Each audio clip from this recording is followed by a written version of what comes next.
اور ہم نے جنات کو اس سے پہلے بھڑکتی ہوئی آگ سے پیدا کیا۔ سورہ الحجر 27۔ اور جن کو ہم نے لو کی آگ، بے دھوئیں آگ سے پیدا کیا۔ سورہ الرحمن 15۔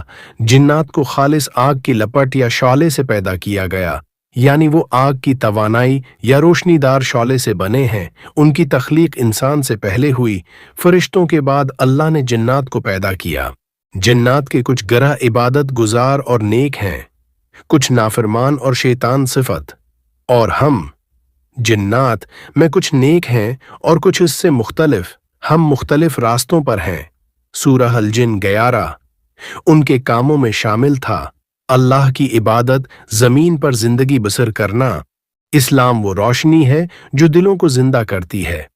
اگر آپ چاہتے ہیں کہ آپ کے دل میں ایمان کی روشنی ہمیشہ جگمگاتی رہے تو اس چینل کو لائک اور فالو ضرور کریں۔ چینل کا نیم ہسٹری آف اسلام، تاکہ آپ تک روزانہ قرآن اور ایمانی فروز باتیں پہنچتی رہیں۔ اللہ آپ کے دل کو نور ہدایت سے منور کرے، آمین۔